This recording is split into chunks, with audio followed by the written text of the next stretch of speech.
Une nouvelle ère s'ouvre sur Espace TV Europe. Préparez-vous à réveiller vos matins avec énergie, bonne humeur et authenticité. Aïssa Thiam, l'animatrice de renom, rejoint la grande famille Espace TV Europe. Retrouvez-la chaque matin pour une matinale exceptionnelle. Infos, débats, invités, musique et surprises au rendez-vous. Bonjour à tous, je vous donne rendez-vous très bientôt sur Espace TV Europe. À très vite. Dès lundi, démarrez vos journées avec Aïssa Thiam. Désolée à tous pour le retard, c'est avec un grand bonheur qu'on vous retrouve pour cette nouvelle aventure médiatique, radiophonique et télévisuelle. Espace TV Europe, c'est tout nouveau, c'est Lien de la diaspora, disponible sur les différents opérateurs, sur Free, la chaîne 440, Orange 589 et on est disponible sur Bouygues, si c'est votre opérateur, sur 721. C'est avec beaucoup de bonheur qu'on va vous accompagner. Si vous êtes du côté de la République de Guinée, on vous embrasse, on vous souhaite également une excellente journée, une bonne matinée. Il est 8h14 à Conakry, il est 10h14 à Paris, merci de nous rejoindre. Nous avons un programme chargé pour commencer les festivités, j'en profite pour saluer toutes les équipes d'Adafo et merci beaucoup à tous pour la confiance. C'est parti donc pour cette nouvelle aventure qui accueille dans un instant Lauriane Bikuta Loutaya, elle est la fondatrice et la coordinatrice d'un festival qui met le rire à l'honneur. Le rire peut être pour certains une définition du bonheur, le rire comme thérapie, le rire pour faire passer des messages, du rire mais pas seulement, puisque pendant 10 jours, il y a un programme assez chargé dont elle va nous donner le détail dans un petit instant. Donc nous accueillerons juste après Serge Noukoué, il est le cofondateur du festival Nollywood Week qui revient à Paris pour une 12e édition, le rendez-vous des créateurs cinématographiques et des films du Nigeria qui s'étendent également sur le continent africain et à la diaspora. C'est devenu au fil des années un véritable label du film nigérian. Donc l'édition aura lieu du 7 au 11 mai prochain au cinéma L'Arlequin à Paris dans le 6e. Juste après, nous accueillerons Maktar Kamara. Il est le président d'une association qui promeut le vivre ensemble, l'association VRP dont il nous parlera. Il viendra surtout nous parler d'un événement qui aura lieu les 8 et 9 mai prochains en hommage aux tirailleurs sénégalais organisé par l'association Serigne Fallou Fall. Restez un petit peu à l'écoute d'Espace TV pour en savoir un petit peu plus sur ces célébrations historiques. Et nous accueillerons pour terminer Jean-Paul Guéa, il est le président de l'association Jeunesse en Action, une association humanitaire et caritative qui va favoriser la sensibilisation et la responsabilité de la jeunesse mondiale aux problématiques actuelles. Vous comprendrez que c'est un sujet assez dense. Et nous finirons avec un buzz. Oui, c'est une vidéo devenue virale depuis le 28 mars sur Internet et notamment sur la page Conakry Buzz. Un homme divorce de sa femme un mois après le mariage pour avoir découvert qu'elle n'était pas excisée. Si vous voulez d'ores et déjà réagir à ce sujet buzz, puisque nous terminerons l'émission avec tous les jours un sujet buzz, n'hésitez pas à réagir sur les réseaux d'Adafo Média. En attendant notre premier invité Espace TV. L'info du matin, c'est maintenant dans les matins d'Aïssa sur Espace. Celle qui danse et qui sourit, qui nous rejoint est Lauriane Bikuta Loutaya. Elle est la fondatrice et la coordinatrice d'un festival dont nous parlons, deuxième édition de Tucéo Rire la Jolie. Alors merci de nous rejoindre sur le plateau d'Africa d'Espace TV. Alors c'est un festival qui a pris naissance sur le continent africain. Vous nous en rappelez un petit peu la genèse. Rapprochez-vous un peu du micro, Lauriane. Bonjour. Bonjour à Aïssa, bonjour à tous les auditeurs et téléspectateurs de Espace TV. Merci de nous accueillir dans votre joli studio avec une très belle ambiance. Alors, le festival Tucéo est le tout premier sur le continent dans le domaine du rire. Ouais. C'est un espace qui a été créé pour donner aux humoristes leur place parce qu'ils n'en avaient pas. Et depuis 20 ans, le festival parcourt l'Afrique, accueille le continent, accueille le monde. Et après un passage à Kinshasa l'année passée, oui, nous avons décidé de ramener le festival en France pour la diaspora qui était aussi en demande. Et on a fait la première édition pilote le 9 novembre à Mantes-la-Jolie. Et là, le 17, nous sommes en train de préparer la deuxième édition du festival Tousseo Rire la Jolie, tout simplement parce que ça se passe dans la ville de Mantes-la-Jolie. Dans 78, où il y a une forte communauté afro d'ailleurs. Afro et afrodescendants.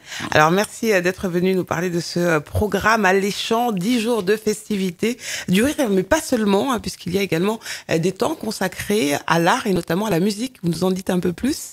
Oui, nous avons mis dans cette programmation des animations. Il y aura, par exemple, le yoga du rire, parce que le festival du rire, c'est pas que la scène avec des humoristes, mais il y a aussi le côté pédagogique, le côté échange scientifique et tout. C'est pourquoi il y aura le yoga du rire. Il y aura une formation sur la prise de parole en public, parce que nous en avions tous besoin, artistes, organisateurs, et il y aura la musique, parce que la musique, on ne peut pas la laisser de côté.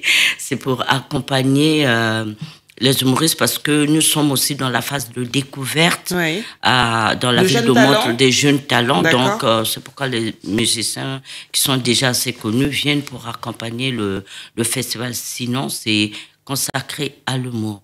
Alors justement, on parlait du rire comme une définition du bonheur, en tout cas pour certains. La thématique de cette année, pour cette deuxième édition de Tousseo Rire la Jolie, c'est le rire, un remède naturel pour le bien-être et la santé mentale de la société. Pourquoi cette thématique ?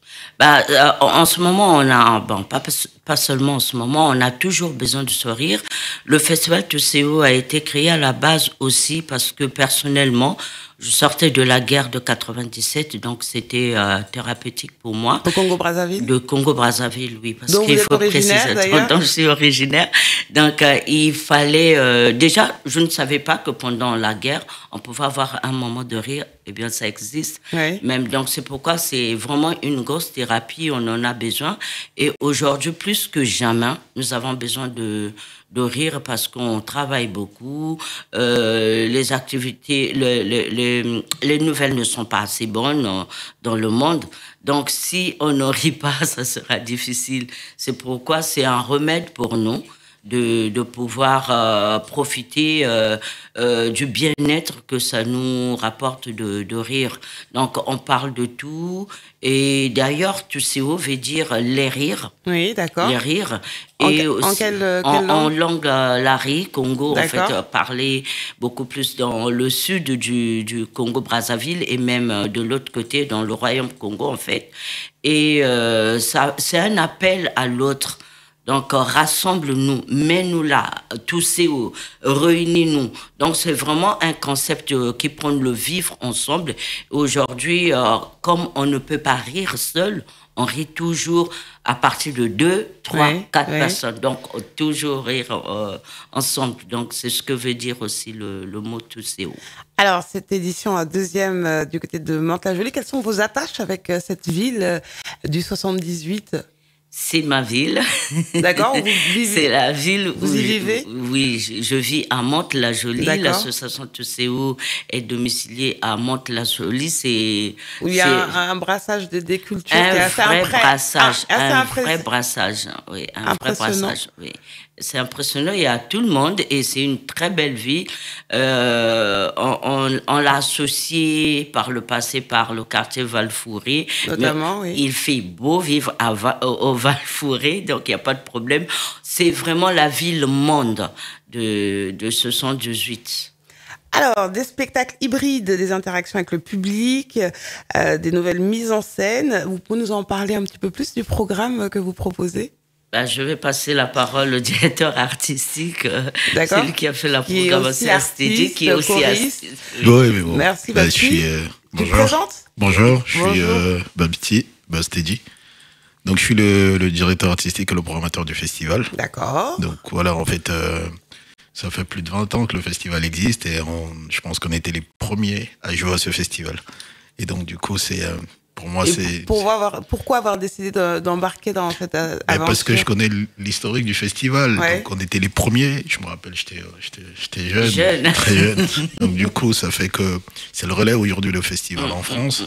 Et on veut que ça puisse, en fait, que ça aille de l'avant. Donc, voilà pourquoi je me suis décidé de m'associer avec Maman Laureate, moi je l'appelle maman parce que c'est ma maman.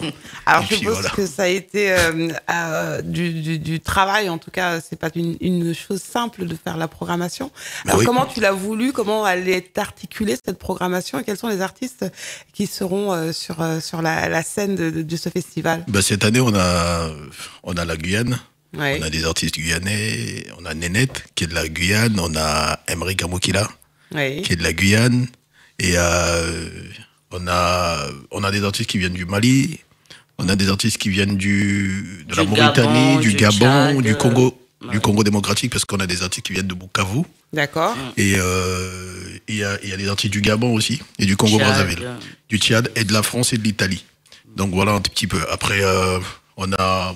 Est-ce que la Guinée est représentée? Oui, la Guinée. Oui, il y a de la Guinée aussi, pardon. Il y a de la Guinée. À travers quel Oumar Mané. Il y a Oumar Mané. D'accord. Il y a ATT Junior du Mali. Samandar Bonda du Tchad. Manitou du Gabon. Et puis, il y a beaucoup d'artistes. Joyeux, Bin Kabodieu qui vient de Bukavu. Donc, il y en a tellement. On a moins 32 artistes. Et puis, on a Top One Frisson au niveau de la musique. Oui. On a Yama qui est de la Guinée, qui est la fille de Sekouba Bombino, qui est de la Guinée, qui va chanter. Qui a d'ailleurs fait la première édition. Et on a qui d'autre? On a aussi un griot du Mali. Donc voilà un petit peu. Alors, d'autres points forts au programme de la musique, des rencontres professionnelles, des ateliers. Vous nous en dites un petit peu plus, Laureate? Oui, il y a Samandar Bonda qui vient du Tchad. D'ailleurs, merci à l'Institut français du Tchad qui accompagne, avec qui vous collaborez? Oui, qui accompagne le projet en mettant à notre disposition en fait cet artiste parce qu'ils le prennent en charge. Oui. C'est une très bonne chose pour nous. Il vient pour animer une rencontre professionnelle pour essayer de créer un réseau avec entre les artistes humoristes de France et du Tchad et du Tchad et de Brazzaville, parce qu'on retiendra toujours que TUCO à Brazzaville reste la maison mère. L'objectif de TUCO Rire la Jolie, c'est aussi de pouvoir contribuer à la vie culturelle de la ville de Mantes-la-Jolie pour que nous prenions les artistes de la ville pour les emmener à Brazzaville et puis dans d'autres réseaux de festival du rire africain. Ce qui permet de bâtir des ponts entre le sud et le nord. Voilà, c'est aussi un engagement de l'association TUCO vis-à-vis de la ville de Mantes-la-Jolie et des Yvelines. D'accord. Alors, des discussions et des ateliers. Sur quelle thématique? Alors, la thématique, ça va être défini par Samandar Bonda. Parce que c'est une discussion qu'ils vont avoir, mais l'objectif, c'est vraiment de créer à la fin un vrai réseau qui sera fort pour continuer l'aventure. L'occasion également de promouvoir d'autres salons qui ont lieu en terre africaine, notamment du côté de Kinshasa, avec la présentation du festival Salon des bruits de Kinshasa. Qu'est-ce que c'est? Ah oui, je connais bien le salon. D'ailleurs, Malafi est déjà en France. Il sera au festival aussi. En ce moment, il est à Montpellier. Le Salon du Bruit, c'est un festival qui s'organise à Kinshasa et qui tourne beaucoup. Et ils vont faire une petite présentation à l'occasion du festival TUCO. C'est pas vraiment un festival du rire, mais le lien est là parce que quand on fait beaucoup de bruit, le rire fait beaucoup de bruit aussi. Hein. D'accord. Donc c'est un salon qui parle un peu de différentes ambiances des villes africaines. Alors, également le yoga du rire, vous nous en parliez en introduction. Qu'est-ce que c'est? Je sais que c'est présenté par Olga Tsoukoula, très suivie sur les réseaux sociaux, qui est coach et qui accompagne les personnes à travers différentes thérapies. Vous nous en parlez un petit peu? Avec Olga, nous avons discuté sur cette thématique parce qu'elle pensait qu'il fallait enrichir le festival du rire par cette activité qui est aussi importante, aussi bien pour les humoristes, parce qu'ils sont sur scène, ils font rire, mais elle m'avait dit, eux-mêmes, on dirait qu'ils ne savent pas rire. Ils font rire les autres, mais il faudrait qu'ils se mettent aussi dans la peau du public pour bien transmettre leur spectacle. Donc, elle est bien placée pour venir nous en parler. Peut-être que vous allez l'inviter. Mais c'est une activité qui va s'ajouter Au festival, comme je disais, TUCO, c'est pas que la scène, c'est d'autres activités à côté, parce qu'on oublie souvent que dans le rire, il y a beaucoup de choses à faire. Il y a des maladies qui sont guéries grâce à la thérapie du rire. Voilà pourquoi il y a ce yoga du rire. On a choisi de le faire soit en plein air parce qu'il fait beau, parce qu'on a eu l'autorisation de d'avoir les espaces dans le côté jardin c'est à l'espace Brassens, à Mantes-la-Jolie. À l'espace Brassens, pour ceux qui connaissent. Voilà. L'adresse, c'est 18 rue de Gassicourt, à Mantes-la-Jolie. Un autre lieu également. Et je voulais préciser que c'est gratuit, hein, donc si les gens veulent l'intégralité du festival est gratuite. Non, le yoga du rire et la formation. Donc s'il y a des gens, le public qui veut découvrir cette activité qui n'est pas vraiment très connu, surtout dans notre milieu. On ne connaît pas trop le yoga du rire. Donc, c'est l'occasion de venir découvrir. Venir également se restaurer sur place, puisque tout sera prévu, notamment des food trucks et des stands d'alimentation. Il y a également l'appart de la Villette, un lieu qui est devenu très connu, notamment grâce à Prince Calix, c'est bien Prince Calix Ntotolo. Qui gère ce lieu dans le 19e, à Paris, pas très loin du Zénith de Paris. C'est ça. Alors, comment ils vous rejoignent, en fait, dans cette aventure? D'abord, c'est un fils du pays. Ouais. Et donc, en fait, la collaboration, on est parti, c'était par rapport à... après, comme il fait la même chose que nous. Et du coup, on a essayé de discuter avec lui, voir comment on pouvait collaborer. Et c'est parti comme ça, en fait. Et aussi, ça veut dire que le lieu va accueillir le festival. Voilà. Donc, c'est un partenariat, c'est une collaboration que nous créons. Donc, Prince Calix Ntotolo nous tend la main et reçoit le festival TUCO à Paris pour essayer de diversifier les lieux. D'accord. Et voilà, de faire découvrir les artistes de TUCO dans son espace et à TUCO aussi de découvrir son espace. C'est ça. Alors, c'est au 9 avenue du Nouveau Conservatoire dans le 19e à Paris, à l'appart de la Villette. Alors, on a dit beaucoup de choses, il y a plein d'informations pour ceux que ça intéresse, qui sont de passage à Paris ou qui veulent en savoir un petit peu plus sur le festival TUCO Rire, la jolie 2e édition. Où est-ce qu'on va sur Internet ? Alors, c'est sur la page du festival TUCO Rire la Jolie, tout simplement. Il y a l'association TUCO qui diffuse aussi, qui fait le relais, et la page du festival TUCO, mais beaucoup plus sur Rire la Jolie. C'est sur Facebook et nous avons un Instagram aussi. Est-ce qu'on a tout dit ? Après, on n'oublie pas que on a Isabella Maya qui est la marraine de la d'accord. qui est la marraine de cette édition. Et pour ceux qui veulent voir Isabella Maya sur scène, donc venez. L'occasion le 17. Le 15 et le 17. C'est une comédienne talentueuse, donc Isabella Maya. Ouais. Je pense que c'est parce qu'elle n'est pas là, elle devait être avec nous, elle est à Abidjan. Ah, Isabella, où es-tu ? Ah, Abidjan. Très bien, ok, merci beaucoup, on lui souhaite un bon séjour. Du côté de Babi, merci beaucoup d'être venue, Lauriette Bikuta Loutaya. Alors, vous venez d'être la première invitée de notre toute nouvelle émission. C'est un honneur.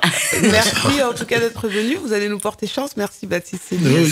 On vous souhaite une belle 2e édition donc, de TUCO Rire la Jolie. Plus d'infos sur Internet, c'est du 10 au 20 mai à Mantes-la-Jolie, mais aussi à l'Appart Hôtel dans le 19e arrondissement de Paris. Un peu de musique avant d'accueillir dans un instant notre prochain invité. On parle festival, mais là on parle cinéma nigérian, on parle de Nollywood. 12e édition de ce festival qui est un véritable label des films nigérians qui s'étendent également au continent africain, la diaspora. Il y a également un programme dédié aux enfants à l'occasion de cette nouvelle édition. C'est du 7 au 11 mai au cinéma L'Arlequin. C'est dans le 6e à Paris. On en parle avec son fondateur, déjà arrivé dans les locaux d'Espace TV à Paris. On se retrouve tout de suite. L'info du matin, c'est maintenant dans les matins d'Aïssa sur Espace. Fondateur du festival Nollywood Week qui revient à Paris pour une super 12e édition. Rendez-vous des créateurs cinématographiques, des films du Nigeria, mais pas seulement. Un festival qui s'est étendu et qui est devenu un véritable label au fil des années. L'édition prochaine donc aura lieu les 7 et 11 mai. C'est déjà dans 2 jours. Serge, comment tu te sens à 2 jours de l'ouverture de cette 12e édition ? Bonjour. Bonjour. Si on peut dire la vérité, un peu stressé. Mais c'est normal. Effectivement, on a une belle édition, on a des beaux films, on a du monde qui va venir. Et du coup, il y a toujours quelques détails de dernière minute à régler. Et j'imagine, mais bon, 12e édition, c'est pas comme si l'aventure avait commencé hier.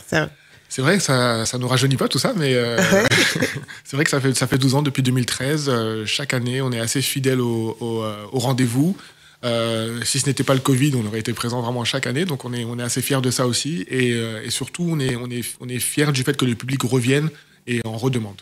Alors justement, 12 éditions, c'est pas la première. Comment on se sent à quelques jours du lancement? Alors tu viens d'y répondre à l'instant, mais 12 éditions, ça veut dire que il y avait, tu le savais déjà au lancement de ce concept, hein, la Nollywood Week, il y avait une véritable attente. Quel est le bilan que tu pourrais faire 12 ans après? J'ai pas envie de faire de bilan parce que je pense que l'aventure continue et que c'est vrai on essaye de continuer, de progresser. On est dans une continuité. Oui. On a une offre, je pense, qui augmente en qualité, de manière qualitative. Vraiment, il y a des films vraiment incroyables. Et qui ne sont pas suffisamment visibles, qui ne circulent pas suffisamment. Donc ça montre qu'on a toujours un rôle à jouer avec notre festival, qui offre une sorte de vitrine sur ce qui est possible. Et nous, on espère vraiment profondément qu'au fur et à mesure, les choses vont changer et qu'il y aura ces films-là qui seront plus accessibles au grand public tout au long de l'année. Oui, parce que justement en 2013, au lancement, l'objectif et la genèse venaient du fait de vouloir combler cette demande. Et toi, tu es un passionné du film nigérian, tu es un véritable globe-trotter. On reviendra un petit peu sur ton parcours tout à l'heure. Alors, la question que j'avais envie de te poser justement en introduction, c'est est-ce qu'on peut considérer aujourd'hui que le Nollywood n'a rien à envier au cinéma hollywoodien, même si on sait que c'est la référence mondiale Hollywood? En tout cas, de moins en moins, on va dire. Ouais. S'il y a encore des choses à envier, c'est de moins en moins. Je pense qu'il y a un fossé qui se comble année après année. Et ça se passe vraiment en termes de valeur de production, en termes de qualité. Je veux dire, ça se voit même à tous les niveaux. Au niveau esthétique, même les affiches. Je veux dire, si on compare ce qu'il y avait au tout début du festival en 2013 et qu'on regarde ce qui se passe maintenant, il y a un monde. Donc je pense que vraiment le gap se réduit. Oui.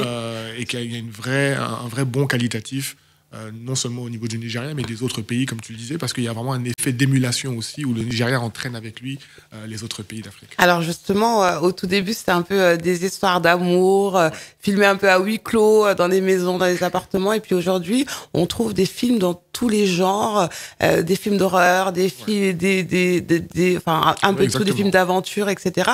Et même des films d'animation. Exactement, des films d'animation, des films historiques. Il y a plus de limites.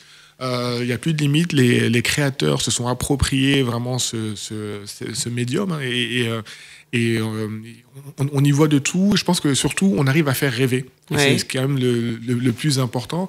Et c'est pour ça que je continue de militer pour qu'il y ait plus de place pour ces films-là pour des sorties commerciales en France et ailleurs en Europe, parce que ces films le méritent, tout simplement. Ce sont des films qui peuvent être vus à côté de films américains sans avoir à rougir de quoi que ce soit. Alors justement, il y a également cette démographie au Nigeria, parce qu'il y a du monde au Nigeria, et les Nigérians consomment leurs films. Et c'est un des rares pays, même pas qu'en Afrique, mais dans le monde, à pouvoir rivaliser, voire dominer au box-office les films américains. Parce que c'est vrai que les films américains ont une telle domination à travers le monde, y compris en France, Oui. que ce sont toujours les films américains en premier, Oui. et ensuite les films nationaux en deuxième. Mais c'est pas le cas au Nigeria. C'est pas le cas au Nigeria. Et ça, c'est quelque chose qui mérite d'être célébré. Alors, au fil du temps, vous avez eu un autre objectif, essayer de bâtir des ponts aussi avec les créateurs d'Afrique anglophones et francophones. Tu nous racontes un petit peu pourquoi ? Je pense que on est dans une situation paradoxale qui fait que, en fait, parfois, entre voisins sur le continent africain, on ne se parle pas à cause de cet héritage colonial qui fait que, voilà, il y a des anglophones d'un côté, les francophones de l'autre. Et c'est vraiment une hérésie et du coup, nous, notre festival, effectivement, ce qu'il permet, c'est déjà la rencontre. Oui. La rencontre des créateurs, qu'ils soient du Cameroun, du Nigeria, du Bénin, de la Côte d'Ivoire, etc. Ils échangent. Et sur cette base d'échange-là, donc on fait vraiment tomber les barrières de la langue, etc., pour permettre aussi des collaborations, des coproductions à l'avenir. Pour nous, c'est vraiment quelque chose d'important, parce que pour l'instant, quand on regarde collectivement, en dehors du Nigeria, c'est une collection de petits marchés qui ne sont pas suffisamment grands, pas suffisamment matures pour pouvoir être viables, en fait. Et c'est important que les Africains commencent à consommer leurs propres images, leurs propres histoires, mais pas uniquement celles de leur propre pays. Il faut vraiment avoir une vision panafricaine. Et ça, c'est notre objectif. Alors justement, vous y avez contribué largement. Alors on va citer quelques chiffres tout à l'heure. Plus d'une centaine de cinéastes et d'acteurs, journalistes, influenceurs, personnalités venus du Nigeria à Paris pour l'événement depuis sa création. 11 éditions à Paris, 2 à Marseille. Plus de 24 000 tickets vendus, c'est ça? À peu près 2000 personnes qui sont attendues par édition, en moyenne, on va dire. Un gros travail également de production, plus que 170 films ont été sous-titrés pour les besoins du festival. Ça vous fait quand même beaucoup de travail en amont. Exactement. Et ce qui permet également, lorsque l'on parle de l'industrie, que 90% de ces films soient ensuite sélectionnés pour avoir des distributeurs et pour pouvoir passer sur les plateformes comme Netflix, Amazon. Et ça, c'est grâce à vous. On y contribue en tout cas. Effectivement, c'est vrai qu'on permet à ce que ces films ensuite soient consommables, j'ai envie de dire, parce que finalement, on en parle comme des produits, mais c'est un peu le cas. Et c'est vrai que ça montre que ces films-là peuvent faire une carrière, peuvent rencontrer leur public à l'international et dans la durée. Et donc, on est assez fiers du fait que les films passent à notre festival et que derrière, ils soient plébiscités effectivement par des plateformes comme Netflix, Amazon ou autres. C'est vraiment important pour nous parce que trop souvent, les films africains ont tendance à rester inaccessibles, tout simplement.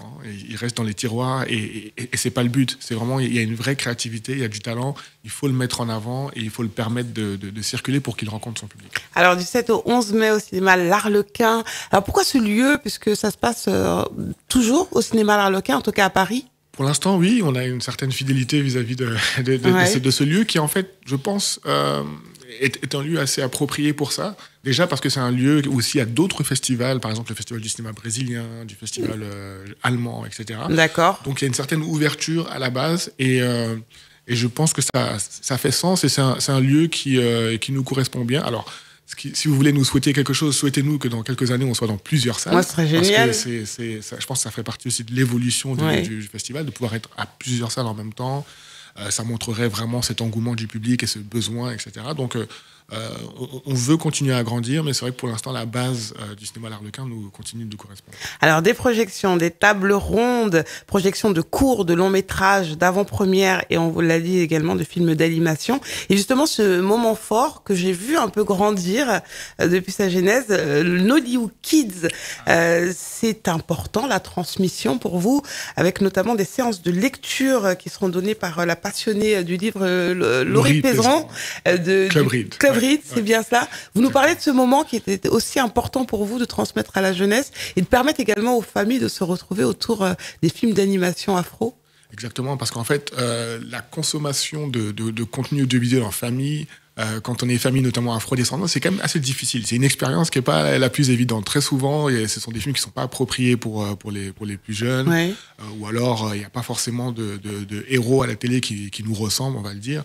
Et donc avoir Nollywood Kids, ça permet de changer tout ça et de partir dans une optique beaucoup plus positive, beaucoup plus vraiment de créer des rôles modèles, etc. Et aussi de donner envie aux enfants d'en savoir plus sur leurs histoires, sur les pays d'Afrique, sur les pays de la diaspora, etc. Et donc, ça crée on plante une graine, on va dire. On plante une graine dans la génération à venir. Et je pense que c'est très important parce que du coup, on peut s'imaginer que quand ils grandiront, ils auront moins de limites, moins de complexes que ceux avec lesquels nous, on a pu grandir. Et du coup, ils créeront des Nollywood Week fois 100. Et ça, c'est génial. Montrer une autre et une belle Afrique que celle qu'on voit en général à la télé, important. Encourager également le partage entre générations, parents, enfants. Donc, c'est le dimanche, ce moment fort. Nollywood Kids, 3 films d'animation, 2 courts, 1 long. Et le long est français. Enfin, il est camerounais, en fait. Franco-camerounais. Voilà, c'est ça. Ouais, le mystère de Waza. Ouais. Donc, c'est un film camerounais. Et les 2 autres sont des courts-métrages qui sont nigérians. Et ça aussi, voilà, ça fait partie de notre ADN maintenant de mixer les différentes nationalités, etc. pour vraiment, encore une fois, mettre en avant cette diversité et surtout cette créativité africaine. Alors, un mot sur les tables rondes, quand même, c'est des moments importants, toutes ces discussions autour de l'industrie du Nigeria, du Nollywood, pardon, avec notamment le 8 mai, jeudi, jour d'ouverture l'ouverture. Non, l'ouverture, c'est mercredi. Ouais, c'est le mercredi, pardon. À 11h, après le streaming vers une nouvelle ère de distribution pour le cinéma africain. Le vendredi 9 mai, 11h, toujours musique à l'image. Le samedi 10 mai, 11h, la société en série. Du livre au film, c'est la thématique de la table ronde du dimanche 11 mai. Alors pourquoi ces thématiques, pourquoi c'était importante? Elles s'inscrivent dans l'air du temps, je sais. Oui, d'une certaine manière, mais aussi on était sur cette logique aussi de redonner un peu le pouvoir aux histoires. On veut mettre en avant vraiment les histoires qui deviennent ensuite ces beaux films qu'on met en avant. Oui. Et donc l'adaptation, notamment littérature, cinéma, ça nous semble quelque chose de très important. Oui. Parce qu'il y a en Afrique beaucoup de livres, il y a eu quand même des prix Nobel, il y a des auteurs comme Chimamanda qui étaient il n'y a pas très longtemps à Paris, qui sont maintenant mondialement connus. Oui. Comment est-ce qu'on fait le lien entre cette créativité-là, entre tout ce patrimoine et ce qu'on peut faire dans le cinéma africain? Donc ça, c'est quelque chose d'important. Ensuite, la distribution, on en a parlé tout à l'heure, faire en sorte que les films puissent circuler. Oui. Et puis, la musique, ça fait partie aussi, ça contribue à raconter ces histoires. Les compositeurs, ils ont un rôle très important à jouer, mais on ne les met pas souvent en avant et on ne connaît pas très bien leur réalité. Donc, on voulait faire ce petit focus et on le fait grâce à un partenariat avec la SACEM. Donc, ça, c'est aussi très intéressant. Et ensuite, mettre en avant les séries. Donc, on a une série, pour le coup, une série française qu'on va mettre en avant, qui a été réalisée par Lionel Meta, jeune réalisateur d'origine camerounaise. D'accord. Et donc, on va évoquer le rôle le plus important que jouent les séries dans notre quotidien aujourd'hui et la manière dont elles racontent nos sociétés. Alors, la marraine de cette édition, c'est Thaïssa Maïga, l'actrice, la sœur. Et ton homonyme. Et oui, absolument, que j'apprécie particulièrement déjà pour son talent. Depuis des années, elle est venue dans le cinéma français et puis elle a commencé également à aller toucher d'autres horizons, et notamment sur le continent africain. Au Kenya aussi, il me semble, et dans d'autres pays. En Afrique du Sud, ouais. Elle a fait vraiment pas mal de choses et elle représente vraiment, c'est pour ça qu'on l'a choisie, on est très heureux qu'elle soit notre marraine cette année. Elle représente cette fluidité. Ouais. Au niveau de l'identité entre voilà elle est française et elle a des liens très très forts avec le continent et elle développe d'autres liens aussi puisqu'elle ne se limite pas à son pays d'origine, et ça c'est un peu encore une fois dans notre ADN aussi, c'est-à-dire qu'on est tout simplement pour rendre à l'Afrique ce qu'elle nous a donné et surtout apporter cette image positive, apporter faire en sorte que le possible puisse se réaliser. Et avec elle, on est vraiment dans cette même logique-là. Et donc, ça nous a semblé être... c'était le choix idéal et normal. Parce qu'humainement, c'était une véritable crème. Exactement. Et une actrice talentueuse. Exactement. Qui évolue dans le cinéma depuis très longtemps. Ouais, et je pense qu'on a vu grandir, d'ailleurs. Exactement. Et je pense qu'à l'avenir, elle fera de plus en plus de rôles aussi sur le continent. Ça fait partie de ce qu'elle a envie de faire. Ouais. Donc, je ne serais pas étonné qu'on la voie... collaborer avec des réalisateurs de Nollywood et d'ailleurs sur le continent africain. Alors pour revenir sur la programmation, on ne pourra pas parler de tous les films parce qu'il y en a tout plein, il y a un site internet dédié. On va renvoyer nos téléspectateurs et nos auditeurs sur les différentes plateformes et sur le site donc très bien documenté de la Nollywood Week. Est-ce qu'il y a un film ou certaines particularités ou je sais pas, un moment fort que tu as envie de défendre là tout de suite? Là tout de suite je pense à un film qui s'appelle After 30.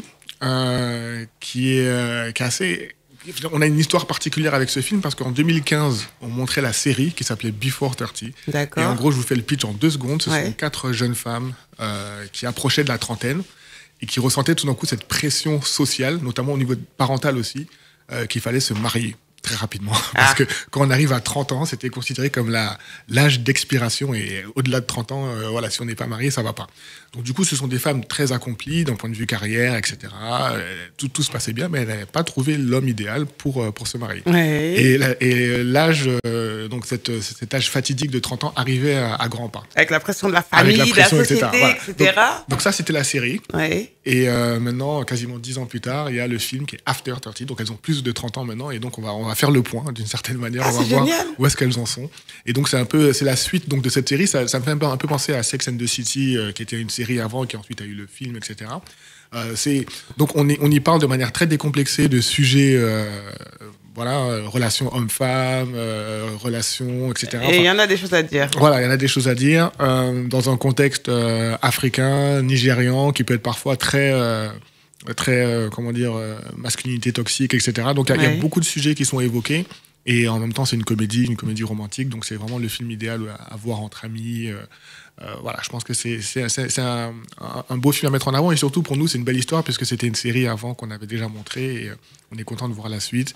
Et ce film doit être ensuite sur Amazon. Mais on a la primeur et on le montre en avant-première mondiale. En tout cas, ça donne envie de venir. On y sera nombreux. Alors, vous êtes né à Paris, hein, Serge Noukoué, passionné de culture, de parents béninois. Alors, je disais tout à l'heure, vous étiez un globe-trotter. Vous avez grandi entre la France, le Cameroun, le Sénégal, la République centrafricaine. Vous avez vécu aux États-Unis, à la Nouvelle-Orléans, où vous avez étudié, mais aussi dans d'autres pays. Après, vous êtes revenu à Paris pour étudier à l'université à Paris 12. Vous enchaînez pour travailler dans la production auprès de Trace. C'est la chaîne française du festival de Sitegui en Afrique du Sud.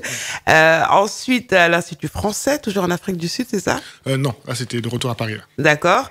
Attaché de mission audiovisuelle au Brésil, à Sao Paulo, de 2009 à 2011. Vous êtes un véritable globe-trotter. Qu'est-ce qui vous pique? Quelle mouche vous pique? Le virus, je pense qu'il m'a été communiqué par mon père, et c'est vrai que très tôt, on a eu une sorte de déchirement, parce donc je suis né, j'ai grandi effectivement en région parisienne, et très tôt, je sais plus, je crois que j'avais 10 ans à peu près, un peu moins. Il nous dit on doit faire nos bagages, on va au Sénégal l'année prochaine pour l'année scolaire, etc. Donc nous on comprend pas, on dit mais non, mais comment ça? Et puis ensuite, ça s'est très très bien passé cette aventure au Sénégal, et ça, je pense que ça a ouvert quelque chose en moi.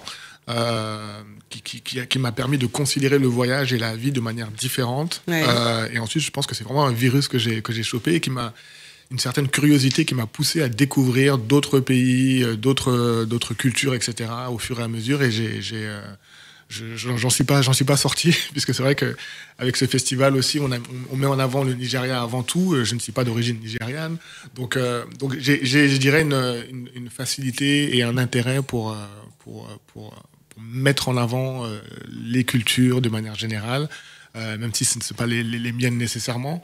J'ai aussi un côté un peu caméléon, donc j'arrive à m'adapter dans différents environnements, et j'aime même m'adapter dans différents environnements. Donc voilà, je pense que c'est cet itinéraire un peu particulier de mon père finalement qui m'a amené à tout ça. Bravo pour cette longévité, en tout cas. 12e édition, du 7 au 11 mai, au cinéma L'Arlequin à Paris, dans le 6e. Est-ce qu'on a tout dit, Serge? Est-ce qu'il y a quelque chose de particulier à rappeler aux téléspectateurs et aux auditeurs qui nous écoutent ce matin? J'ai envie de dire de venir et de revenir. Parce que souvent, ce qui se passe aussi avec le festival, c'est que les gens veulent venir soit à l'ouverture ou à la clôture, parce que c'est un peu l'écrin, etc. Mais au milieu, il y a aussi plein de choses entre l'ouverture et la clôture. On a parlé des tables rondes, etc. Il y a d'autres projections. Il y a vraiment pas mal de choses. On a une programmation qui nous prend du temps pour la mettre en place, etc. Donc voilà, c'est un appel au public de se rendre au festival, pas juste pour 1 ou 2 projections, mais d'en faire le maximum, parce que finalement, c'est une fois par an, et je pense que les films en valent le coup. Et il y a des passes aussi, qui donnent cette possibilité. Qui veulent aller plus loin. Ouais. Ça se passe sur Internet, sur le site dédié? Ça se passe sur Internet, mais on peut aussi les prendre sur place. Donc ceux qui préfèrent venir sur place au cinéma L'Arlequin, c'est possible également. On vous souhaite une belle 12e édition. Merci beaucoup. Bon courage et un coucou à la cofondatrice également. À très bientôt, Serge. Merci beaucoup d'être venu sur Espace TV pour nous parler de cet événement. On y sera nombreux. Merci d'être là. L'info du matin, c'est maintenant dans les matins d'Aïssa sur Espace. Les matins d'Aïssa qu'on vous présente avec beaucoup de bonheur. Merci à l'équipe technique, Maxime et François, qui sont là tout autour et qui savent faire pour que l'émission se passe au mieux. Merci. Il est 9h04 en temps universel, 11h04 à Paris, lundi 5 mai 2025. Et nous continuons nos discussions avec un nouvel invité qui nous rejoint sur le plateau d'Espace TV Europe. Nous accueillons Makta Maktar Camara, il est président d'une association qui promeut le vivre ensemble, l'association VRP dont nous parlerons tout à l'heure. Il est aussi chargé de communication d'un événement qui aura lieu dans quelques jours, les 8 et 9 mai à Paris, en accord avec l'Union des combattants UNC 13e section bureau numéro 302. C'est la 3e édition de cette commémoration. On va revenir à la genèse. C'est un événement en hommage aux tirailleurs sénégalais organisé par l'association Serigne Fallou Fall qui invite donc à la 8e édition de cette journée des tirailleurs sénégalais qui aura lieu donc les 8 et 9 mai, on l'a dit, pour commémorer le soldat Serigne Fallou Fall, fils aîné de Mame Cheikh Ibra Fall. On va faire un peu d'histoire. Il est aussi le fils de Serigne Sidi Ahmed Sy, fils aîné de El Hadji Malick Sy, tous morts pour la France lors de la Première Guerre mondiale. La cérémonie de cette année est placée sous l'égide de Thiaroye 44, dont on a beaucoup parlé ces derniers temps dans l'actualité, notamment du côté du Sénégal. On y reviendra. Hommage donc aux tirailleurs massacrés à Thiaroye le 1er décembre 1944. C'est l'histoire dans l'histoire. On en parle avec vous, Maktar Camara. Vous allez bien ? Bienvenue sur le plateau. Et merci pour votre invitation. Je suis heureuse de vous accueillir. Pareillement. Alors, ça va nous permettre de parler un peu d'histoire et de ces temps forts de nos histoires communes, commémorer ces soldats et disciples sénégalais, et pas seulement, puisqu'ils venaient de l'Afrique australe et l'Afrique de l'Ouest, Togo, ancien royaume du Dahomey, Bénin, de la Haute-Volta, du Maghreb aussi, on oublie, de la Guinée aussi. Aussi, également. Et d'autres pays qu'on citera tout à l'heure. Alors, parlez-nous un petit peu de cette initiative qui n'en est pas à sa première édition. Parlez-nous d'abord de l'association Serigne Fallou Fall. Qu'est-ce que c'est ? Alors, Serigne Fallou Fall, c'est une association créée par le petit-fils de Cheikh Ibrahima Fall, oui, qui a eu pour vocation non seulement de rendre hommage aux tirailleurs sénégalais globalement, mais d'aller à la recherche de Serigne Fallou Fall. Serigne Fallou Fall, fils aîné de Cheikh Ibrahima Fall, qui était venu pour la Première Guerre mondiale, oui, qui n'est pas retourné, sa tombe n'a jamais été retrouvée. Et son objectif, au-delà de rendre hommage, c'est de faire des recherches pour retrouver sa tombe et même faire retourner le corps au Sénégal. Alors, on a parlé de plusieurs générations, parce qu'aujourd'hui, ce sont les aïeux, on va dire, les petits, les petits-petits-fils qui prennent le relais pour célébrer leurs ancêtres, notamment leur père, leur grand-père. Et rappelons quand même pour l'histoire que le père de Serigne Fallou Fall, qui avait le matricule 2222, pour les amateurs de chiffres, le père, Mame Cheikh Ibra Fall, était le fidèle compagnon de Serigne Touba, le fondateur du mouridisme. Vous nous en parlez ? Alors, c'est tout un symbole, Cheikh Ibrahima Fall. Le deuxième khalife du mouridisme, à savoir Serigne Fallou Mbacké, disait de lui, en réalité, nous sommes tous des disciples de Cheikh Ibrahima Fall, oui, y compris moi. Tous ceux qui sont affiliés à cette tariqa, cette confrérie, sont ses disciples parce que c'est lui qui a en réalité balisé la voie du mouridisme et donné toute sa noblesse aujourd'hui. D'aucuns disent que sans lui, il n'y aurait peut-être pas de mouridisme. Le fidèle compagnon de Serigne Touba. Dont tous les Sénégalais parlent. Même, il y a une manière de jurer sur son nom qu'on entend à longueur de journée un petit peu partout du côté du Sénégal. Exactement. Quand tu dis Barke Cheikh Ibrahima Fall, c'est ce qui vient au plus fond des tripes de l'individu qui sort cela. Alors, c'est commémoration essentielle pour le devoir de mémoire, également pour le partage aux jeunes générations. Alors, un rendez-vous en 2 temps forts. D'abord, jeudi 8 mai, c'est une marche qui est prévue. Départ à 15h, place des Ternes, dans le 17e à Paris, pour rallier le Cercle national des armées. Vous nous parlez un petit peu de cette marche ? Alors, cette marche initiée, c'est la 8e édition. Ça fait tout le trajet jusqu'à la place Saint-Augustin en face de la salle des armées. Oui. Et pour moi, c'est tout un symbole. Au moment où en France, parler de l'islam fait peur, oui, associer l'islam au terrorisme, avoir des musulmans qui font cette marche en toute tranquillité, en toute quiétude, montrer la force tranquille de l'islam. Islam veut dire paix en réalité. Oui. Et ça réconcilie l'Hexagone et les musulmans en quelque sorte. Donc c'est tout un symbole, cette marche que nous organisons. Alors deuxième temps fort et pas des moindres, vendredi 9 mai, rassemblement à 15h30 sous l'Arc de Triomphe pour un dépôt de gerbes de fleurs sur la tombe du soldat inconnu. Alors vous nous parlez de cette cérémonie, est-ce que ça se passe en même temps que les officiels français qui font également la même chose ce jour-là pour le soldat inconnu? La plupart le font le 8. Nous, d'habitude, on le faisait le 8. Là, on a choisi 2 temps pour permettre aux gens qui viennent du Sénégal de pouvoir arriver tranquillement. D'accord. Et c'est la même place, c'est la même cérémonie. En général, il y a beaucoup d'associations qui déposent ce même jour. Chacun son tour. Exact, chacun son tour, avec un temps bien déterminé, suivant un protocole bien calibré. Oui. On dépose et pour la petite histoire, on a eu une chance inouïe de pouvoir, la première édition, pouvoir même chanter l'hymne national du Sénégal sous l'Arc de Triomphe. C'était tout un symbole qu'on nous avait autorisé, Oui. avec la Marseillaise, bien sûr, après. Et ça permet de tisser ce lien, cette fraternité entre la France et le Sénégal une fois de plus. Alors, des thématiques chaque année pour ces célébrations, pour justement célébrer, enfin, que ce devoir de mémoire puisse résonner et avoir une consonance particulière et surtout commémorer des temps forts de l'histoire dont Thiaroye 44, dont on a parlé beaucoup, notamment grâce au nouveau président du Sénégal, Bassirou Diomaye Faye, qui était intervenu en novembre 2024 pour demander à la France que ce massacre ne demeure pas sous le silence. C'est vrai qu'il y a des différences au niveau des chiffres de nombre de tirailleurs qui sont morts lors de ce massacre, Thiaroye 44. Ça a été également l'occasion à certains artistes, dont comment il s'appelle le rappeur déjà, le nom m'échappe, qui a fait un clip d'ailleurs en IA et qui a été célébré à travers des festivals, comment ça s'appelle, Deep Sénégal, qui a un clip qui a été félicité. Ça a été le seul clip généré à 100% par l'IA dernièrement à certains festivals et qui a remporté des prix. Alors reparlons donc de ce Thiaroye 44. Qu'est-ce que vous pouvez en dire? Pourquoi c'était important également que le président sénégalais prenne également une position et interpelle la France sur ce sujet? Alors Thiaroye 44, un événement méconnu pour ne pas dire caché. Thiaroye 44, c'est un événement douloureux vécu par des tirailleurs sénégalais qui étaient venus combattre aux côtés de la France.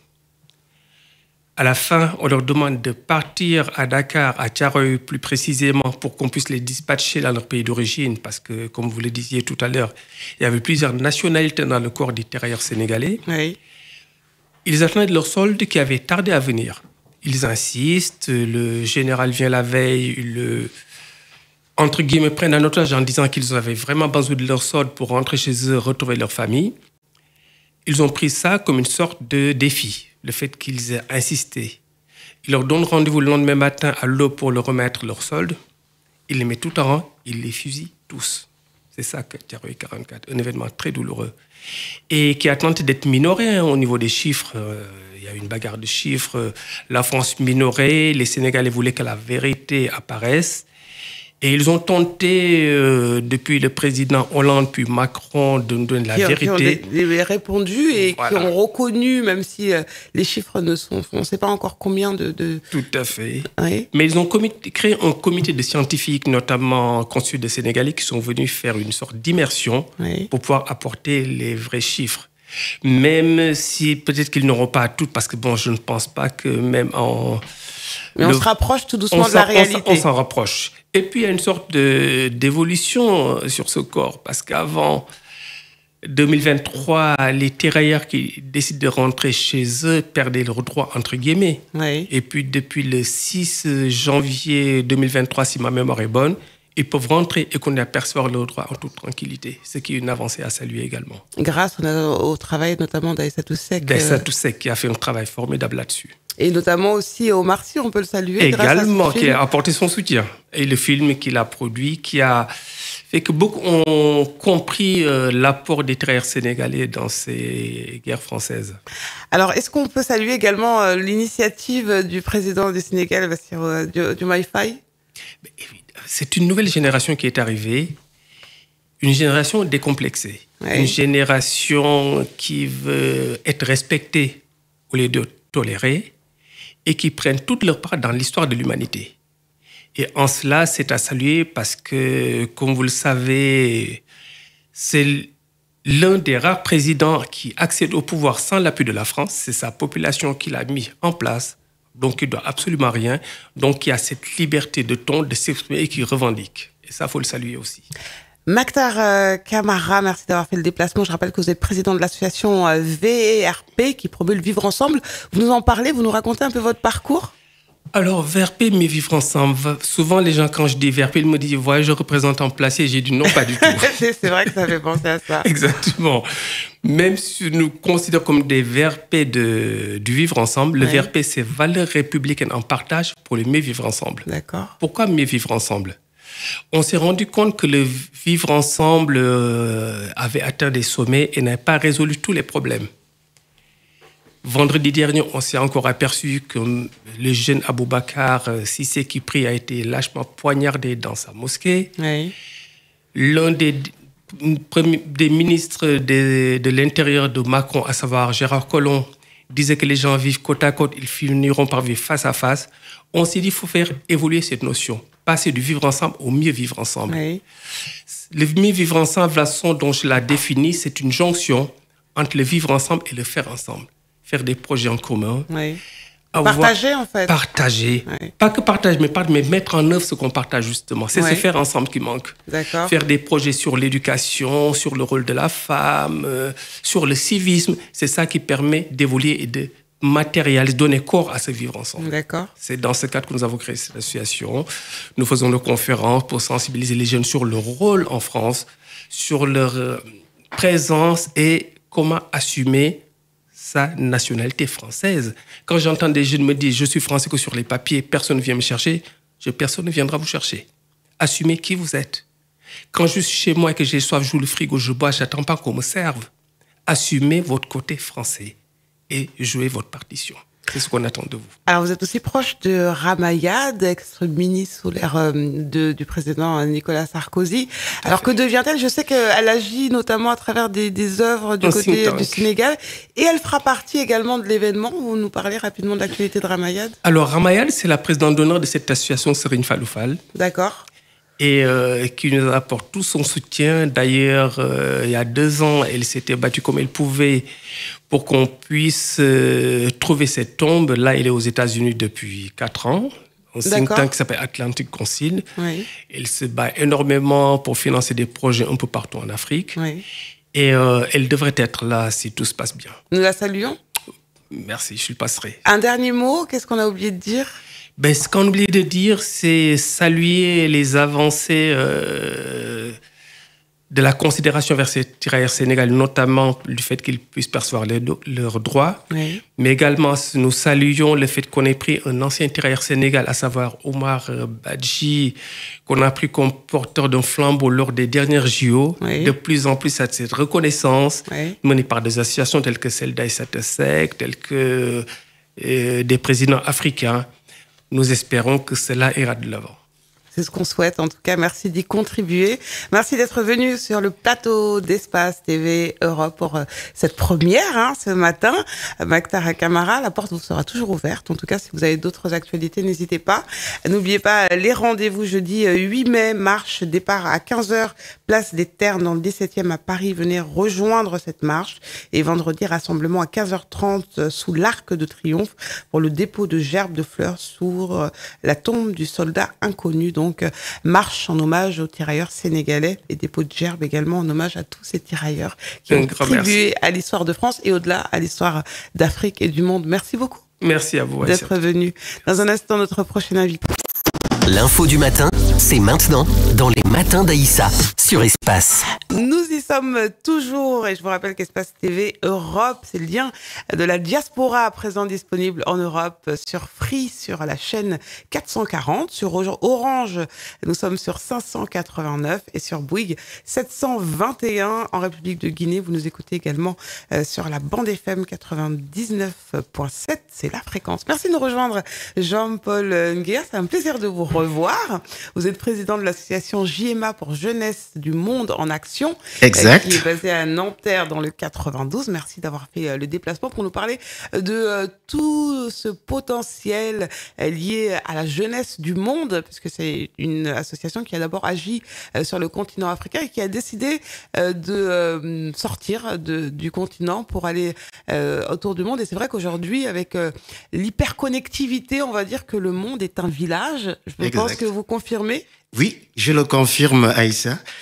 Donc, l'association Jeunesse du Monde en Action est une association dédiée à la jeunesse du monde et qui existe officiellement depuis 2 ans à peu près, mais qui menait déjà des actions depuis 2012. Vous voyez qu'elle est ancienne. Oui. Voilà. Donc, l'objectif de cette association, c'est de responsabiliser et de mobiliser la jeunesse en France et dans le monde entier face aux problématiques auxquelles cette jeunesse est confrontée. On va citer ici les pandémies, les réseaux sociaux, l'immigration clandestine.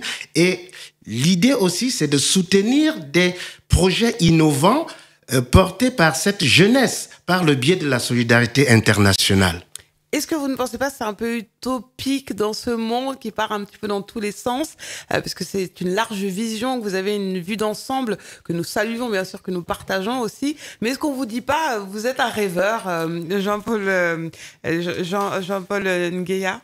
Oui, c'est vrai ce que vous dites, Aïssa. Ça semble être, ça semble se frotter à un rêve, mais malheureusement, je suis quelqu'un de très engagé, je suis un militant engagé, j'ai un rêve qui est porté vers l'avenir et je suis persuadé qu'avec toute cette conviction, tout ce courage et toute cette volonté, je pense qu'on y arriverait. Là, ça ne relève pas du hasard, nous sommes des jeunes soucieux de changer le futur de l'humanité, nous ne sommes pas des aventuriers, comme c'est le cas dans certaines structures humanitaires aujourd'hui, où certains se passent pour des humanistes ou des humanitaires pour piller les deniers publics au lieu de faire ce que, de rendre compte vraiment à cette jeunesse, de se soucier de cette jeunesse qui prend des risques.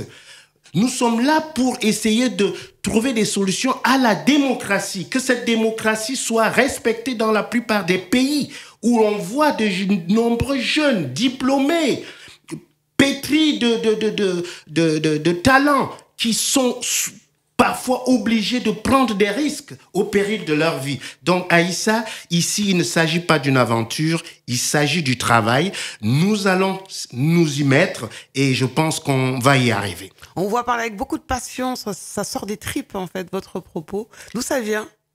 Ça vient du cœur, ça vient de l'âme.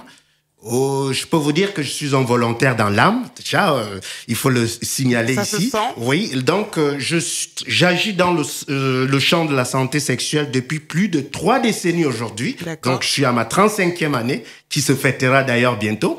Et je lance un appel à tous ces jeunes aussi comme moi qui sont passionnés, qui veulent changer l'avenir du monde, qu'ils sont libres d'adhérer à Jeunesse du Monde en Action.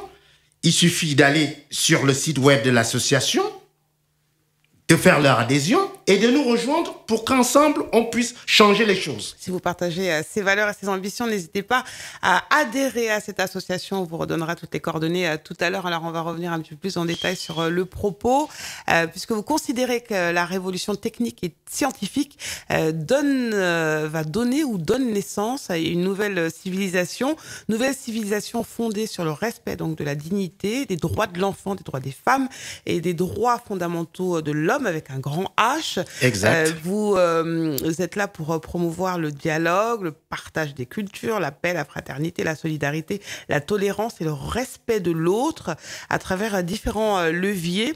Donc, premier, mobilisation contre les pandémies, vous le disiez tout à l'heure. Oui. 2, préparation à la télévision.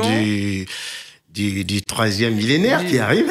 Étudier le rôle justement de l'information dans la société à l'heure des fake news et de la haine qui s'étale sur les réseaux sociaux notamment. Oui, exactement. Vous avez vu aujourd'hui les réseaux sociaux, ceux qui sont à l'initiative de ces réseaux sociaux, nous les saluons ici au départ, mais malheureusement, ces réseaux sociaux sont parfois mal utilisés, mal interprétés, et là, c'est la raison pour laquelle aujourd'hui, vous voyez cette violence qui naît un peu partout dans le monde. Je ne vous le dis, je ne vous le rappelle pas, Aïssa. Donc, nous, l'idée, c'est de voir dans quelle mesure mobiliser, responsabiliser les jeunes par rapport à l'utilisation de ces outils qui sont d'ailleurs indispensables pour valoriser leur propre culture, pour se valoriser soi-même, au lieu de les utiliser pour des faits de propagande ou de haine.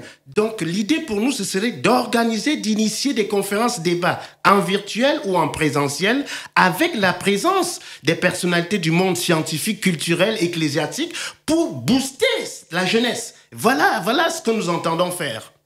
Et justement, à sensibiliser cette jeunesse à une meilleure utilisation de ces réseaux sociaux qui peuvent devenir des armes et ne pas oublier, leur rappeler également que rien ne s'efface sur les réseaux sociaux. Rien ne s'efface du tout. Hein? Aujourd'hui, vous pouvez utiliser votre page Facebook, votre page LinkedIn pour vous valoriser le produit de vos actions, valoriser vos initiatives. Au lieu de les utiliser à défaut, je ne sais pas quoi. Il y a toute une richesse derrière, mais il est temps même d'inviter ces savants, ces génies de ces outils pour booster la jeunesse, leur apprendre à utiliser ces réseaux-là. Je pense que c'est un problème d'ignorance, Aïssa. C'est un problème d'ignorance. L'important, c'est également de rappeler, puisque votre propos me rappelle qu'il y a un génie créatif qui est assez incroyable sur le continent africain, des jeunes qui sont là, qui ont des idées, qui ont du savoir-faire, qui ont du talent et qu'on attend également pour contribuer justement à ce que vous venez de dire dans votre propos. Qui malheureusement ne peuvent pas aller, et d'où moi je parcours le monde entier à chaque fois et je vais à la rencontre de ces jeunes qui me disent, voilà, Jean-Paul, je suis porteur d'un projet. C'est des projets innovants et l'idée, ce serait de répertorier ces projets innovants et de les valoriser sur notre site web afin que des bailleurs potentiels, des personnes sensibles puissent dénicher vraiment ce potentiel des jeunes et les soutenir. C'est pour ça que je parle ici de la solidarité nord-sud, c'est-à-dire redéfinir le concept de la solidarité. Aujourd'hui, la solidarité n'est plus ce qu'on pensait. La solidarité, il va falloir réapprendre ce que c'est que la solidarité aux adultes, entre guillemets. Les adultes ici, pour moi, ce sont ces bailleurs, ce sont ces politiques. Il faut que ce soit inculqué, cette notion de solidarité-là.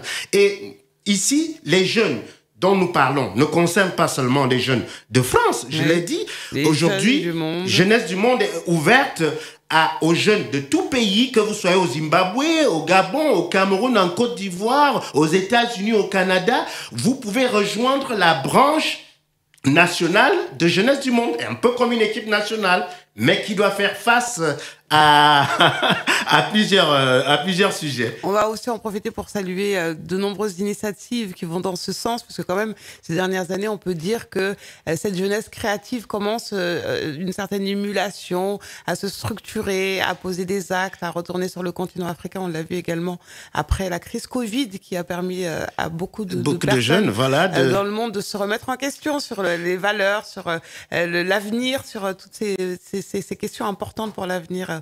C'est important de rester positif quand même. C'est important de rester positif. Le continent a besoin de ses cerveaux. Et je crois que ce continent a aussi besoin que des pays qui se disent les plus forts, les plus riches. Vous savez, la puissance et la grandeur d'un pays ne repose pas sur son armement ou son économie, Aïssa. Cette puissance repose sur la capacité de ces pays qui se disent forts, puissants, de faire respecter la démocratie dans le monde.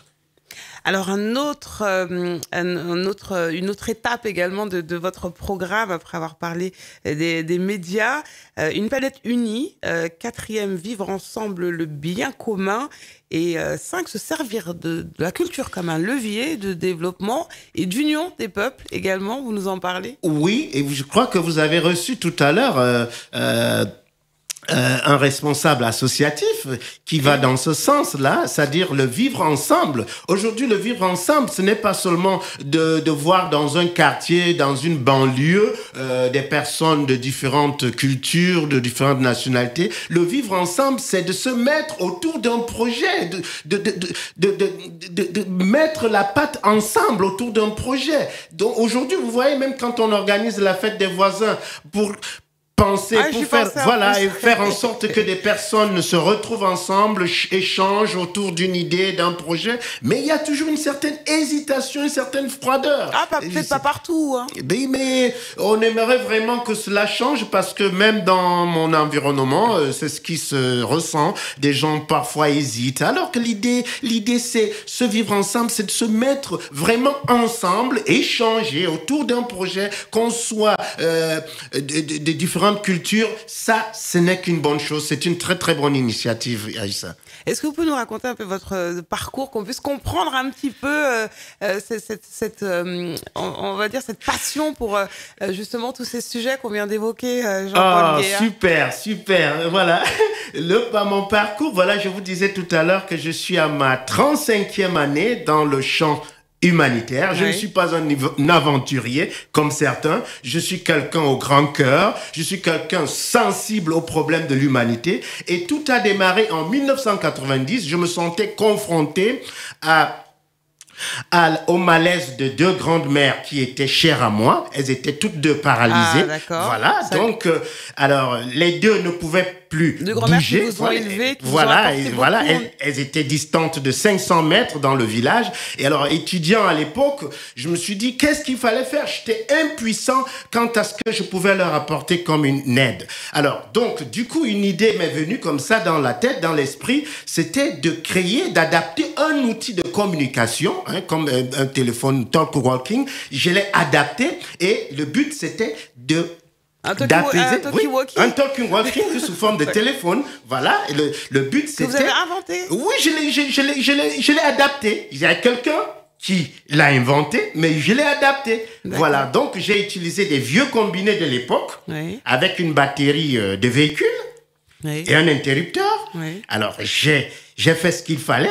J'ai pu faire des petits ménages qu'il fallait et j'ai installé ces combinés au chevet du lit des deux grandes mères qui ne pouvaient plus se communiquer. Oui. Et du coup, il fallait tout simplement actionner cet outil à partir d'un interrupteur. Et du coup, elles étaient déjà sensibilisées sur la manière dont elles devaient l'utiliser. Et c'est comme ça qu'elles pouvaient donc discuter, échanger pendant des heures et des heures. Et c'était un peu étonnant parce qu'on se demandait qu'à l'époque, dans un village, il n'y avait pas de téléphone, pas d'électricité. Comment a-t-il pu faire cela? C'est une véritable révolution. Voilà, c'était vraiment une révolution. Et c'était là mon départ, c'était le déclic là dans la lutte contre le sida parce que 3 mois après, l'une des deux grandes mères est décédée. Et je me suis dit, qu'est-ce qu'il fallait faire? C'était une période des vacances. Alors, au lieu de regarder les jeunes comme ça dans l'oisiveté et puis ne rien faire, monter, descendre et penser à de mauvaises choses dans la tête, j'ai pu, à cette époque des années 90 où le sida faisait encore tant de ravages en Afrique, j'ai pu donc initier une émission comme celle dans laquelle nous nous trouvons en ce moment, avec des effets spéciaux que j'ai pu capter sur une radio africaine à l'époque, Africa numéro 1, c'est-à-dire je m'adaptais pour capter mes effets spéciaux sur d'autres émissions et c'est comme ça que j'animais entre 18h et 19h une émission de sensibilisation sur le sida et le paludisme. Et vous voyez, ça a attiré pas mal de jeunes dans une cafétéria où j'avais installé l'un des combinés qui servait à cette grand-mère et c'est comme ça que beaucoup de jeunes répondaient à un quiz que j'ai initié sur le sida et le paludisme. C'était ça ma révolution, c'était ça le déclic.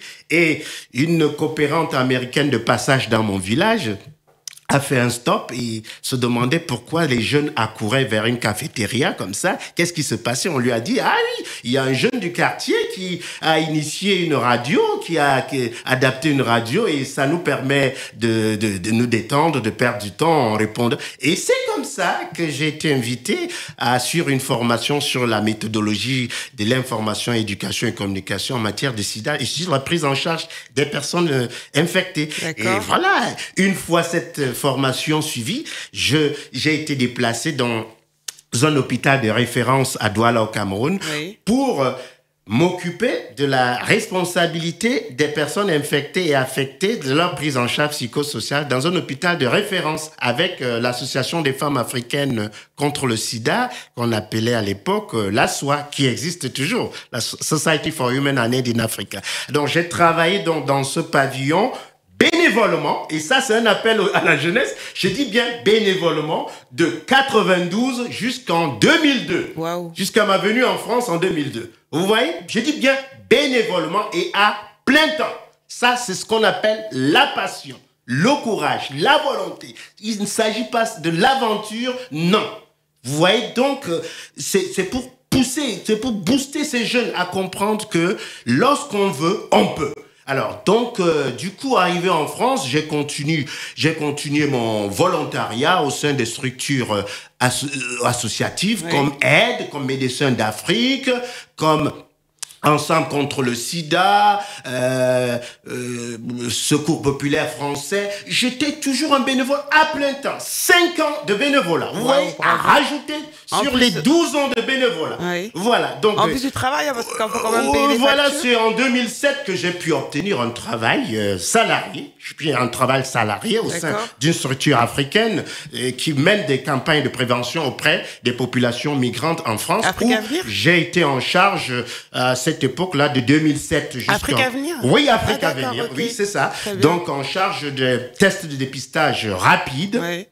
Pour les sur l'hépatite B, C et le VIH avec des résultats immédiats. Donc, ça, c'était donc le travail de Jean-Paul. Et ensuite, aussi dans les lieux festifs, les discothèques où je me rendais, et les gens se demandaient qu'est-ce qu'il fait bien dans les discothèques. Alors, mon rôle, c'était d'attirer l'attention des fêtards et de leur dire, vous avez la légitimité de vous amuser, c'est normal, mais vous avez aussi la légitimité de penser à votre santé. Et j'étais là un peu comme un feu de signalisation pour leur dire, alors, pensez, vas-y, si ça ne va pas, voilà ce qu'il faut faire. Donc, voilà, je faisais donc un travail nocturne. Alors, et puis un travail de jour, c'est-à-dire faire des tests de dépistage, réaliser des tests de dépistage rapides auprès des populations et puis voilà, et les sensibiliser. Donc voilà le travail de Jean-Paul Nguéa en 35 ans. Et donc, juste après, vous décidez donc de lancer cette belle aventure JMA, l'association Jeunesse du Monde en Action. Oui. On attend donc le public qui nous écoute aujourd'hui, où qu'il soit à travers le monde, à adhérer à l'association, à vous rejoindre, à vous proposer des choses, à venir partager, discuter, etc. Je pense vraiment, cette jeunesse est attendue, c'est-à-dire, c'est le top départ. Que vous soyez... où que vous soyez, qui que vous soyez, nous sommes des jeunes de 7 à 77 ans, sans distinction d'âge, de religion, ni de sexe. Vous êtes libres de nous rejoindre dès à présent pour former ensemble l'équipe de jeunesse du monde, de votre propre pays, et ensemble nous pourrons parcourir le monde. L'idée, c'est de mobiliser des jeunes lors des événementiels comme la Coupe du monde de football, la Coupe d'Afrique des Nations, vous savez, et puis la Journée internationale des droits des femmes, où nous sommes mobilisés pour sensibiliser les jeunes. Et ça a été le cas lors de la Coupe d'Afrique de 2021 au Cameroun, dans les fan zones, et ce sera le cas aussi au Maroc bientôt, dans les fan zones. Donc, voilà le rôle. Et même lors des Jeux Olympiques ou la prochaine Coupe du monde de football, on a vraiment un arsenal, un plan vraiment de bataille. Merci en tout cas d'être venu nous partager ces belles histoires, d'être venu nous parler de vos actions passionnées, passionnantes. Merci beaucoup, Jean-Paul Nguéa. C'est moi qui vous remercie. Un dernier mot, c'est bon, tout a été dit? Oui, le dernier mot, Aïssa, je lance un appel donc à tous les jeunes et à tous ceux qui veulent bien soutenir cette jeunesse, que vous soyez un informaticien pour nous appuyer à meubler notre site web, que vous soyez un politicien, que vous soyez un donateur, c'est bien le moment de soutenir cette jeunesse, et cette jeunesse qui a besoin de vous, cette jeunesse qui n'a plus besoin de prendre la Méditerranée pour périr cette jeunesse qui veut se construire et s'épanouir. Merci beaucoup d'être venu ce matin. On va parler buzz dans un instant à travers une vidéo devenue virale sur le site Conakry Buzz. Si mes souvenirs sont bons, mais je crois que je me trompe pas. Donc on en parle dans un petit instant. Merci beaucoup d'être venu, Jean-Paul Guerre. Je vous remercie beaucoup, Aïssa. Merci. Espace TV Europe. L'info du matin, c'est maintenant dans les matins d'Aïssa sur Espace. Merci de votre fidélité. J'en profite pour remercier l'équipe technique, Maxime et François, avec moi depuis ce matin pour que tout se passe au mieux. Et franchement, je pense qu'on a relevé le défi, même si c'est pas encore terminé. On salue toutes les équipes du groupe Adafo Média du côté de la Guinée et on vous remercie de nous suivre. N'hésitez pas à parler de notre émission. On sera relayé sur les réseaux sociaux et au fur et à mesure du temps, on pourra aussi interagir via les réseaux d'Adafo Média, une page dédiée très bientôt. Les matins d'Aïssa, ça va être du lundi au vendredi avec des invités, artistes, des créateurs, des associations, des organisateurs, en tout cas tous les Africains qui ont du savoir-faire, qui ont des choses à raconter sur le domaine de la gastronomie, sur l'art, sur tous les domaines possibles imaginables vont venir se raconter ici à notre micro. Donc et merci beaucoup à la direction d'Adafo Média pour cette confiance. Nouvelle aventure donc et nouveaux canaux dont je vous rappellerai les coordonnées dans un instant. Alors on va terminer tous les jours, si on le peut en tout cas, avec un buzz qui a été viral sur les réseaux sociaux. On est en Guinée, alors on va rester à Conakry aujourd'hui à travers la page Conakry Buzz. Le 28 mars dernier, une vidéo virale sur laquelle je suis tombée. Vous pourrez d'ailleurs nous envoyer des idées de sujets sur les buzz d'internet. Alors un homme divorce de sa femme pour avoir découvert qu'elle n'était pas excisée un mois après le mariage. Ça a suscité de nombreuses réactions d'internautes. Alors que pensez-vous de la réaction de ce monsieur qui se marie et puis un mois après le mariage, il découvre que sa femme n'est pas excisée. Alors moi d'abord, je me suis posé la première question de savoir comment il fait pour découvrir un mois après que sa femme n'est pas excisée. Alors il explique dans sa vidéo qu'il faisait leurs affaires la nuit et qu'un dimanche matin, il faisait jour et du coup il a vu que elle avait encore son capuchon, on va dire. Et donc pendant un mois, il s'est rien passé. Et puis lui, il explique que il a découvert que elle n'était pas excisée parce que c'était différent des autres relations qu'il avait eues avant. Alors il y a des internautes qui passent par toutes les émotions, qui disent mais lui, ça veut dire qu'il a eu une expérience avant, il a eu plein d'expériences avant, mais il est bizarre. Un mois après le mariage, il découvre ça, mais c'est impossible, etc. Alors que pensez-vous de ce sujet? C'est vrai que c'est un sujet un peu délicat dans une partie de l'Afrique, même si en fait l'excision c'est une pratique qui a lieu un petit peu partout à travers le monde, en Asie. Et d'ailleurs, le pays où il y a le plus d'excision, c'est l'Égypte. Mais il y a de nombreuses associations qui se battent depuis des années pour essayer de sensibiliser à ces mutilations. Alors, certaines disent que c'est un devoir religieux, d'autres rapportent ça à la coutume. Alors, qu'en pensez-vous? Avez-vous vu cette vidéo virale sur Conakry Buzz, dont nous saluons les équipes? Donc, un homme divorce de sa femme un mois après son union pour avoir découvert qu'elle n'était pas excisée. Quel est votre avis sur le sujet? Est-ce que vous êtes une femme, que vous êtes excisée et que ça change quelque chose par rapport à votre sexualité, dans votre couple, dans votre vie? Racontez-nous un peu vos histoires via les réseaux d'Adafo Média. Donc n'hésitez surtout pas. Si vous avez un autre buzz à nous conseiller pour les prochaines émissions, n'hésitez surtout pas. L'info du matin, c'est maintenant dans les matins d'Aïssa sur Espace. Sur Espace TV Europe, je vais y arriver, désolée. Donc on vous donne de la force, vous nous en donnez aussi, donc n'hésitez surtout pas. Conakry Buzz a publié le 28 mars dernier une vidéo devenue virale. Un homme du côté de la Guinée, un homme divorce de sa femme un mois après avoir découvert qu'elle n'était pas excisée. Alors qu'est-ce qui lui a pris? Qu'est-ce qui s'est passé? Pourquoi cette réaction? Qu'en pensez-vous? N'hésitez pas à interagir avec nous sur les différentes plateformes d'Adafo Média. On transmettra les différents messages. N'hésitez surtout pas à réagir sur cette actualité. Puis on fera en sorte tous les jours d'aller fouiller un buzz avec votre participation, bien sûr. Et n'hésitez surtout pas à apporter votre contribution pour que cette chronique se passe au mieux. Alors, merci de nous écouter sur Free, sur les différents canaux, via Bouygues, via également, j'ai oublié, Orange. Merci beaucoup, Maxime, pour ce rappel. On remercie toutes les équipes d'Adafo Média. On va se retrouver demain pour de nouvelles aventures. Et n'oubliez pas, le nouveau rendez-vous aussi, c'est ce soir avec MAD, une émission qui va vous faire tourner la tête avec des invités, des influenceurs, de l'actualité. Ça va aller dans tous les sens. Ça va parler buzz également avec MAD, influenceur sur les réseaux, qui va venir vous chatouiller les oreilles. Donc, soyez au rendez-vous dès ce soir, 20h, 21h, heure de Paris. Donc, c'est 18h, 19h en temps universel. Ça a été un vrai plaisir.